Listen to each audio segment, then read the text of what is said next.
Hello students, now we take up module 10th of the paper second.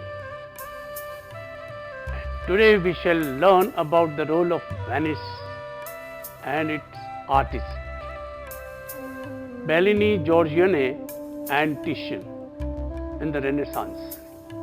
Our objectives as usual are to acquaint about these artists' life and works and understand the influence their work had on the ages to come.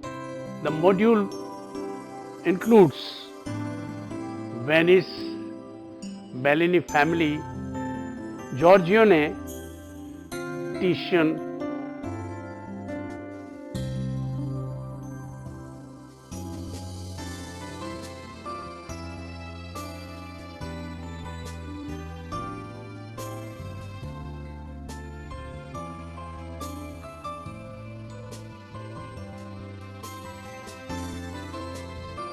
Venice.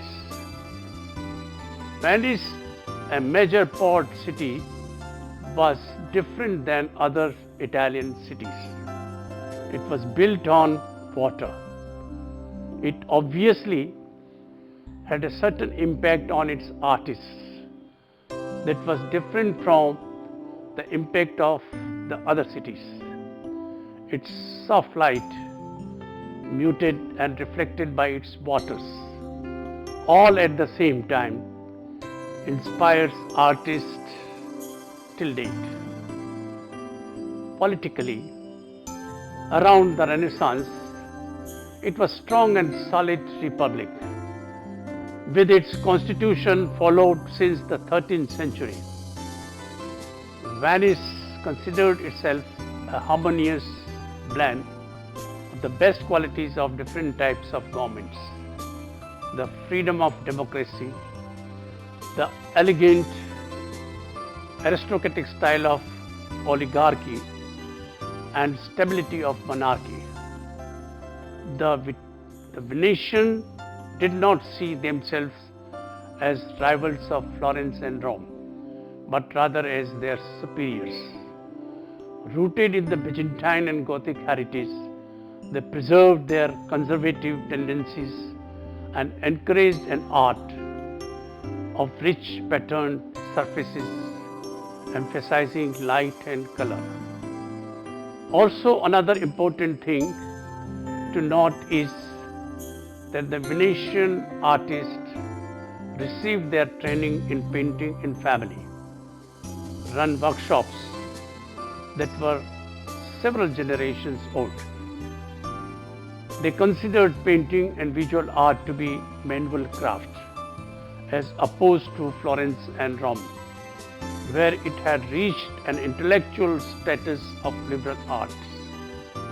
The profession of painting was closely controlled by the Painters' Guild, the Arte dei Dipintori.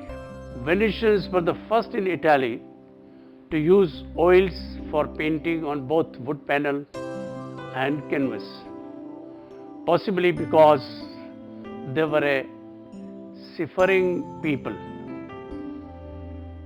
accustomed to working with large sheets of canvas, and possibly because humidity made their walls crack and mildew.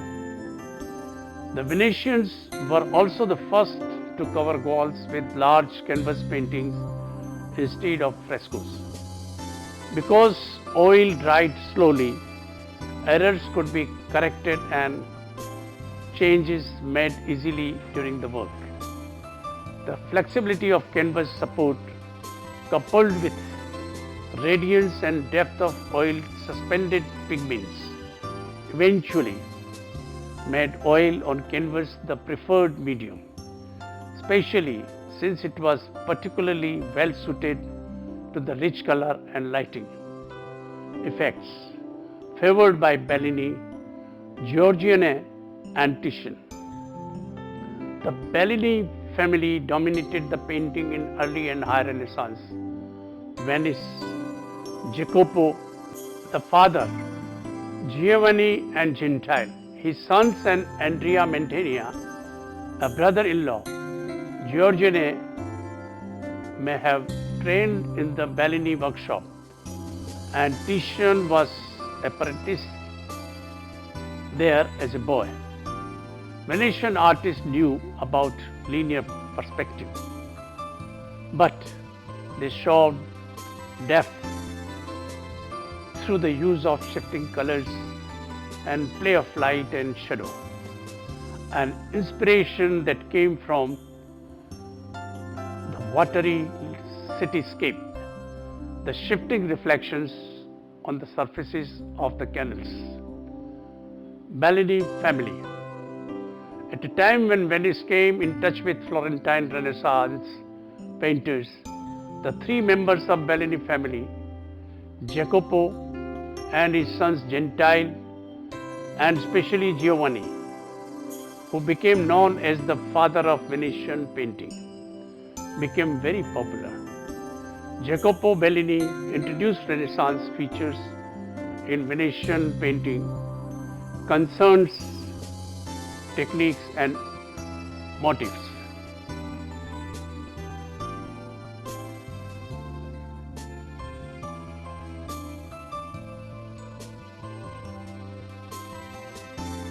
Gentile's procession of the True Cross on the Piazza San Marco gives a very vivid painting about Venice. Its canals, foliage, monuments, buildings and costumes. Its subject matter is annual Corpus Christi holiday procession, when relics, splinters from the True Cross, were solemnly borne through the streets by the devout members of a popular religious society. Gentile had gained his name as a portraitist. He is best known for his portrait of Sultan Mehmed II. Look at the textures created by gradual shading and for the illusion of distinctive material. There is a round decorative arch as a frame, and the balustrade is shown as draped in rich fabric. With his heavy robe, beard, turban and long pointed nose, he looks very serious and thoughtful.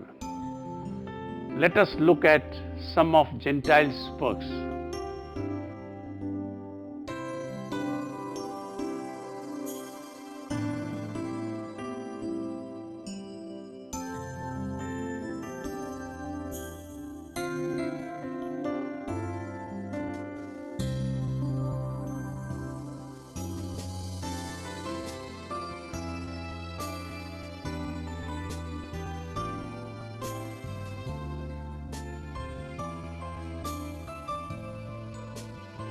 Giovanni Bellini was active for over 60 years and brought Renaissance to Venice. He was one of the first painters to take up oil painting and kept himself to Christian subjects and painted many Madonnas like his brother in his early career. Though he followed linear perspective, he sought for depth through light like Masaccio and Francisca. In his agony in the garden, the horizon moves up. The figures in the painting are enclosed by a deep, wide, barren landscape to depict the emotion. The full brilliance of the colors of the dawn and the reflected light within the shadow give an emotional feeling to the painting. This is the first of a great series of Venetian landscape scenes that was to develop continuously for a century or more. to a city surrounded by water, the emotional value of landscape was now fully revealed. Till 1475, he painted in a Mantegna style when he met Messina. After this, his work is said to become more mature, independent and versatile, as visible in the San Giobbe altarpiece, a representative of the High Renaissance in Venice, called Sacra Convergency, because of a postural and gestural conversation between the characters. This painting has a fictive apse suffused with a rich yellow light, a reminder of Byzantine gold mosaic in the half-tone behind Mary and Jesus. The classicizing pilasters and the relation precision of their surface carving are reminiscent of Mantegna, even though the eye level is at the center of the lower frame. Mary and Jesus become the focal point, both symbolic and literal, of the painting. By the end of the century, he took to painting the landscape and became one of the biggest landscape painters. His study of outdoor light was such that one can deduce not only the season depicted, but almost the hour of the day. His St. Francis in Ecstasy combines the anatomy of the earth as carefully as those of human figures. But the purpose of this naturalism is to convey idealism through the realistic portrayal of the detail. His portraits are an amazing example of High Renaissance. The same taste for rich textures and subtle shading is evident in Giovanni's portrait of Doge Leonardo Loudon. Each gold thread of the button is visible. The gold embroidery of the cloak and the husband and the headband reflects the influence of Flemish painting. Giovanni delineates Doge Loudon's expression by play of light and dark across his features. His upright posture and precise physiognomy convey the impression of a stern but slightly pensive character. In the clarity of forms, the rectilinear space and the single unified source of light, Giovanni Bellini is in the forefront of Renaissance innovation. Let me show you some more Giovanni's works.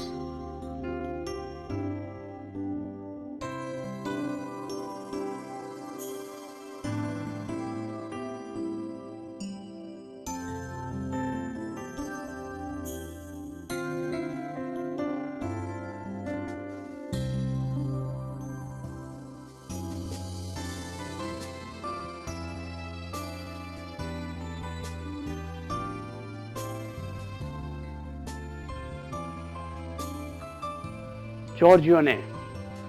At the time when High Renaissance was working with the technicalities of line, light and shade and use, in Venice, Giorgione the Castelfranco, called Giorgione circa 1477 to 1510, became the most important exponents of Venetian colorism. Through the use of subtle shades of color, Giorgione lived only to the age of 32 or 33, and few of his paintings survive. Giorgione's most famous picture is The Tempest, 1506, Venice Academic Gallery. It is one of the persistent mysteries of the Renaissance iconography. The subject of this painting is unclear, but its artistic mastery is apparent.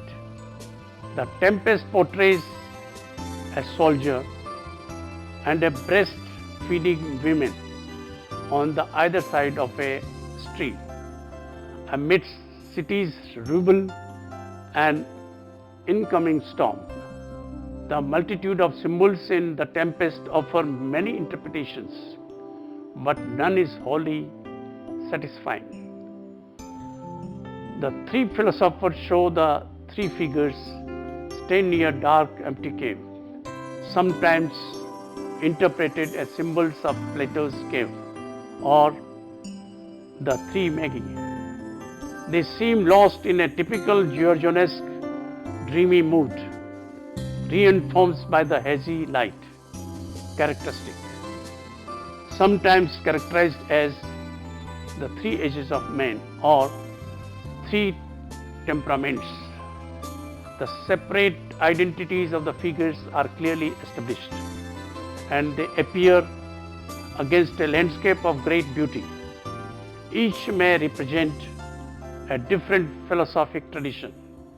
It has been suggested the Christian, Arab, and Hebrew. Each character is involved in his own speculations. The painting was completed by the Venetian painter Sebastiano del Piombo after the master's death, but it looks like Sebastiano could only have added a few finishing touches, as composition and colors is so fully Giorgione's.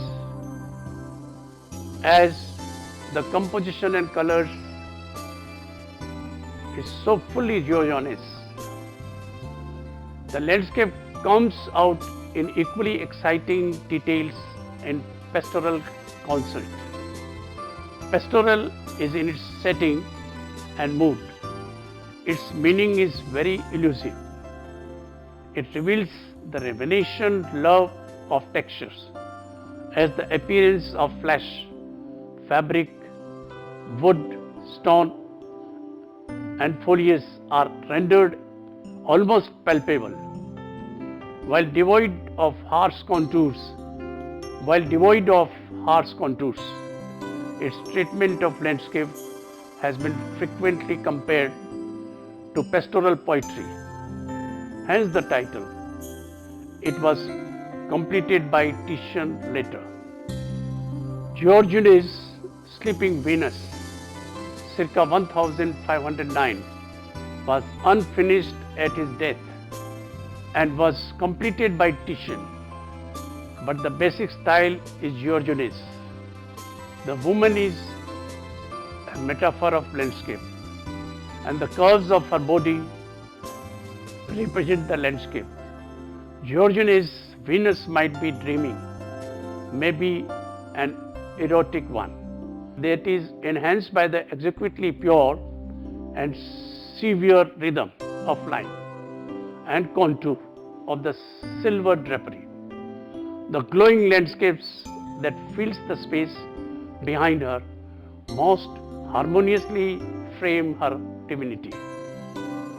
The use of an external landscape to frame a nude is innovative, but in addition, to add her mystery, she is shrouded in sleep, spirited away from accessibility to any conscious expression.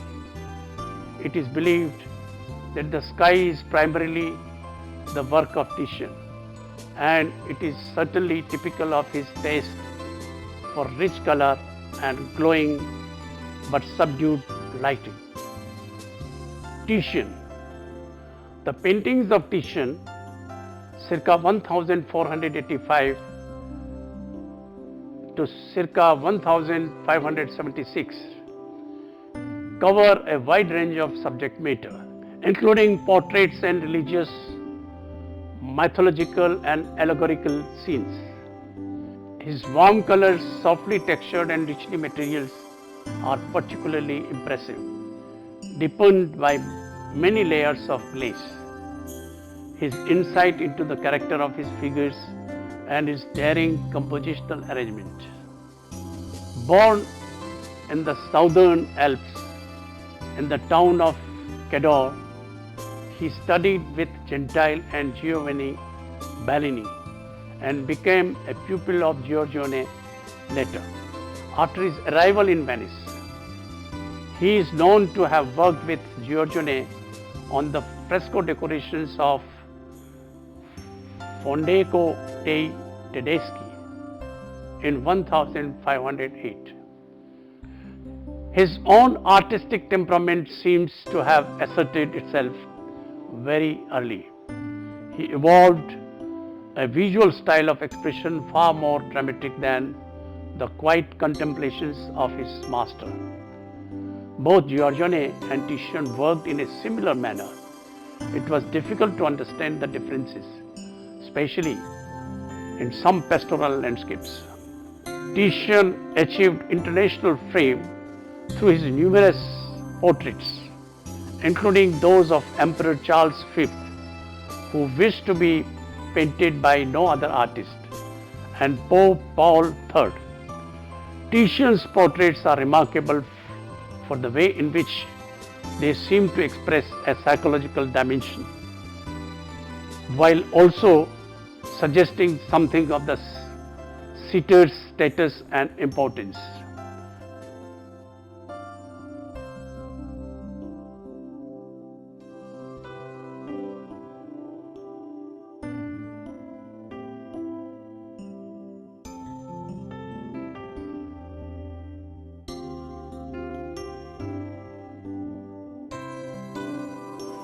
His earliest portraits, Portrait of a Man, follow Giorgione in melancholy or dreamy mood portrait. In the portrait of Filippo Arcinto, the gravity and the importance of this Archbishop of Milan is suggested by a monumentality of his presence and the subdued palette, while our attention is drawn to the sensitivity portrayed hands and face.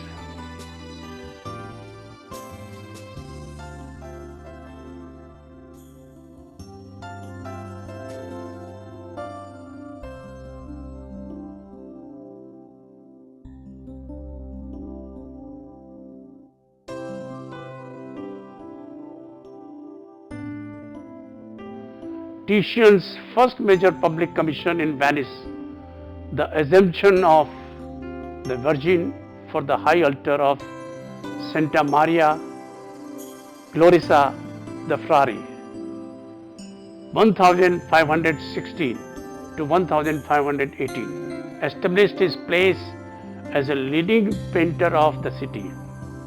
See the different events in three layers. Apostles in the lowest layer, Virgin Mary in the center wrapped in a red robe and blue mantle, and God on top watching along with an angel.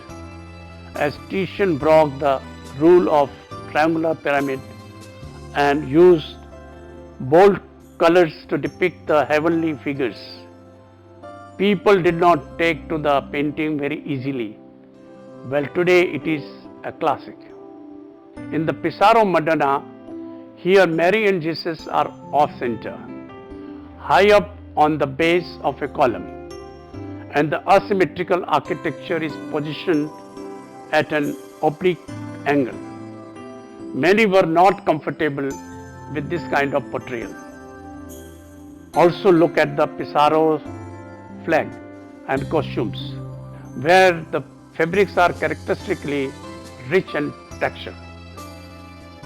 The material textures are further enhanced by the variation of bright lights and the dark accents in the sky. The light of Venice, sparkling in its waterways, in contrast to the darkened setting of the Bellini, seems to illustrate this painting. Since this painting was commissioned by Jacopo Pissarro, the painting shows him in the deep devotion and kneeling before the Virgin. Other family members also bow down to her.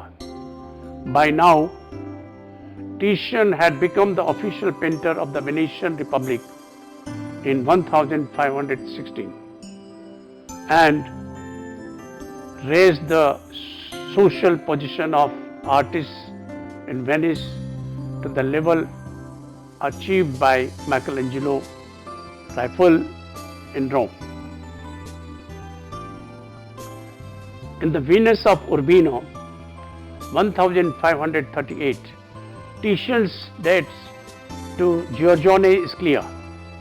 With some exceptions, Titian's nude is awake, consciously observing and being observed. Also, a purple drapery substituted for a landscape background reversed by its harmonious coloring, the whole meaning of the scene. The drapery is arranged in fluid rhythms, but Venus is more active participant in the seduction of the observer than Giorgione's sleeping figure. The pose of reclining Titian's Venus will keep recurring in Western art up to the present day, along with its interiors. Let us look at some of his works.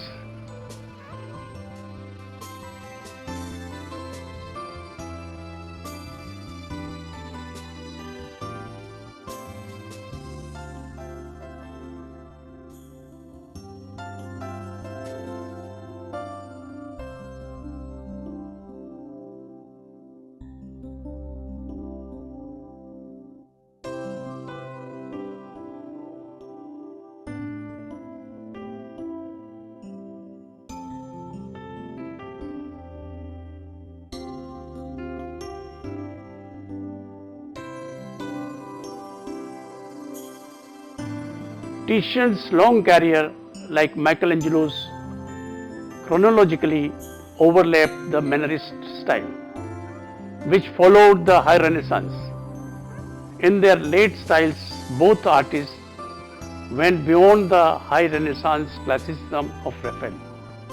Titian in his loose brushwork and Michelangelo in his elongated forms. This demonstrates the difficulty of confining dynamic artists to specific stylistic categories.